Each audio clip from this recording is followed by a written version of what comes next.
নবী সাল্লাল্লাহু আলাইহি ওয়াসাল্লাম বলছেন কিছু জিনিস সমাজ থেকে ধুয়ে মুছে চলে যাবে। কি চলে যাবে ইয়া রাসূলুল্লাহ?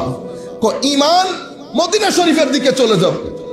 আমি যখন এই হাদিস পড়ি আমার চোখ ভিজে যেতে চায়, আমার অন্তর সিনা থেকে বের হয়ে যেতে চায়। মুসলমানের দেশে ইয়া রাসূলুল্লাহ ঈমানের জায়গা হবে না, দাড়ি টুপিওয়ালা বান্দার তো অভাব হবে না, মসজিদের অভাব নাই, গলিতে গলিতে মাদ্রাসা।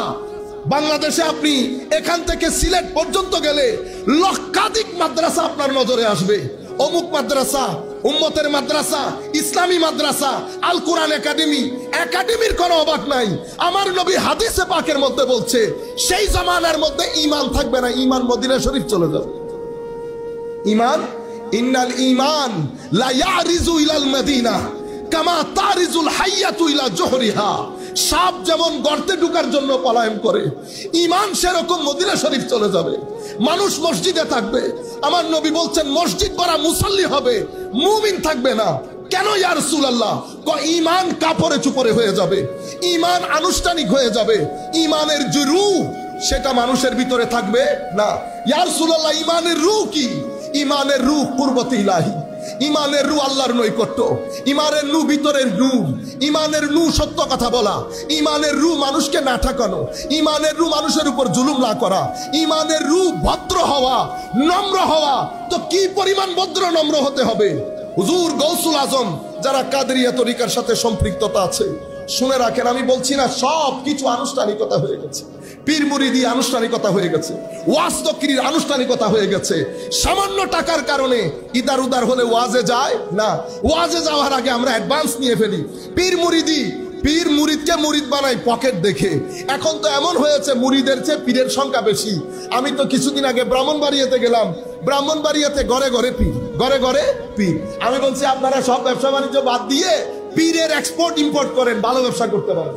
পৃথিবীর অনেক অঞ্চল আছে যেখানে পীর নাই, এখান থেকে কিছু এক্সপোর্ট করে দিতে পারেন আর মুরিদ কিছু ইম্পোর্ট করতে পারেন, তাইলে মোটামুটি ব্যবসা বাণিজ্য কিছু, সবকিছু টাকা পয়সার মধ্যে চলে গেছে, রূহ খতম হয়ে গেছে। যারা দ্বীনের নাম দিয়ে, নামাজের নাম দিয়ে একটা ফিতনা ফাসাদের বাজার গরম করেছি, আমরা মনে করছি আমাদের মধ্যে কেউ পুরানো যুগে দ্বীন ধর্ম ছিল না, আগে কিছু জানতাম না, এখন জানছি। এখন নামাজ, আমাদের কাপড় পরিবর্তন হয়ে গেছে, আমাদের মুখে দাড়ি উঠেছে। সিনার মধ্যে হাত দিয়ে বলে আপনার ভিতর পরিবর্তন হয়েছে কিনা। কিভাবে বুঝবেন ভিতরে পরিবর্তন? আদত পরিবর্তন হয়ে যাবে। আদত মানে তোমার ম্যানার্স এবং এটিকেটস পরিবর্তন হবে। ম্যানার্স এবং এটিকেটস কি? ভিতরে আখলাক, আখলাক দেখা যায় না, যেভাবে তোমার শরীর কাপড়ের কারণে দেখা যায় না, তোমার ভিতরের আখলাক বডির কারণে দেখা যায় না। তো এটা বোঝা যায় কি করে? ভিতরে হিংসা থাকলে মুখের ভাষার মধ্যে হিংসা থাকবে।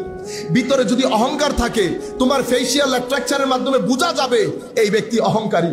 তোমার ভিতরে যদি অশ্লীলতা থাকে তোমার মুখ এবং চোখ দিয়ে বোঝা যাবে। এই অশ্লীলতা, এই হিংসা, এই বিদ্বেষ আমরা ভিতরে রেখে দেই, শুধু অজুর পানি দিয়ে শরীরটা ধৌত করি। আমরা নামাজের মধ্যে চলে যাই, 20 বছর 25 বছর 30 বছর নামাজ পড়েছি, আমরা বুকে হাত দিয়ে বলি একটা দিন সিজদার মধ্যে বাদ ভাঙা জোয়ারের মতো কান্না এসেছে? কোনদিন হয়েছে? তিলাওয়াতে কোরআন হচ্ছে, আমরা বলতে পারবেন যে আমরা কখনো চিন্তা করেছি না আমরা একজন ভালো রমজান শরীফের মধ্যে হাফেজ রাখবো? ফ্রি দিয়ে দিলেন আপনি, ভাইজান সুন্দর করে কোরআনের তিলাওয়াত করবে যেন আমরা শুনি। তিলাওয়াতে কোরআন হয়, আমাদের ইমানের সাগরের মধ্যে ঢেউ উঠে। হয়েছে? কখনো হয় নাই। আমরা কখনো এটা চিন্তা করেছি যে তাওয়াক্কুল আল্লাহর উপর, হারাম কাজে আমরা হাত বাড়াবো না?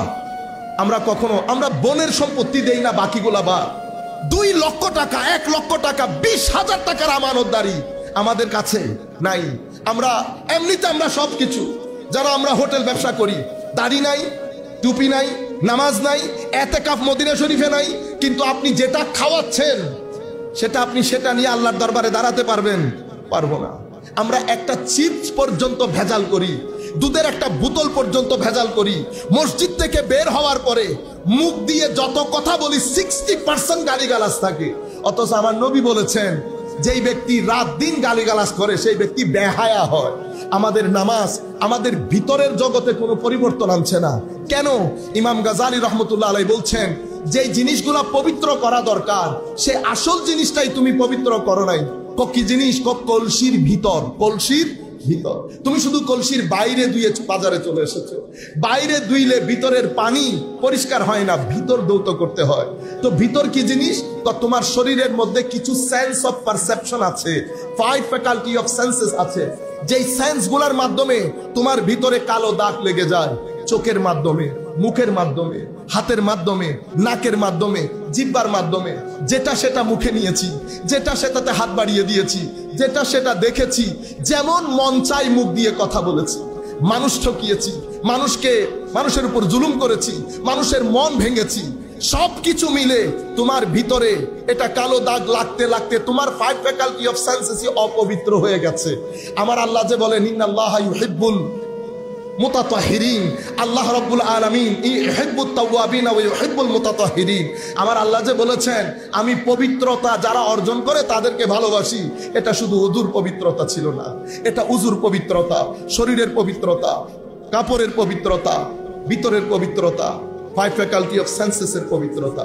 এই 4 পবিত্রতা যখন মানুষ অর্জন করে, আশেক কাদেরকে বলে, বলি কাদেরকে বলে? তো বলি সেই ব্যক্তি যারা 4টা ধাপে নিজেদেরকে পবিত্র করে, শরীর পবিত্র করে, কাপড় পবিত্র করে, 5 ফ্যাকাল্টি অফ সেন্সেসকে পবিত্র করে, চোখ, নাক, মুখ এগুলাকে পবিত্র করে। এগুলা যেই যেই জায়গায় গেলে গুনাহ হয় সেই জায়গা থেকে এগুলার হেফাজত করে। অতঃপর কলবের বর্তনকে ধুয়ে মুছে সাফ করে শুধুমাত্র আল্লাহ রাব্বুল আলামিনের মারিফতের পানি রাখার জন্য বাকি সব কিছুকে বের করে দিয়ে সিলগালা করে দেয়, বাকি সব কিছুকে বের করে দিয়ে সিলগালা করে দেয়। এই 4টা তাহারাত যখন তাদের ভিতরে অর্জিত হয় তখন তারা অতি মাত্রায় আল্লাহর প্রিয় ভাজন হয়ে যায়। যখন আল্লাহর প্রিয় ভাজন হন তখন তাদের মাধ্যমে আল্লাহ কিছু কাজ সংগঠিত করে। আমি আপনাদেরকে সহজ ভাষায় বলে ফেললাম যে ভিতরের জগতের মধ্যে নূর কিভাবে অর্জিত হয়।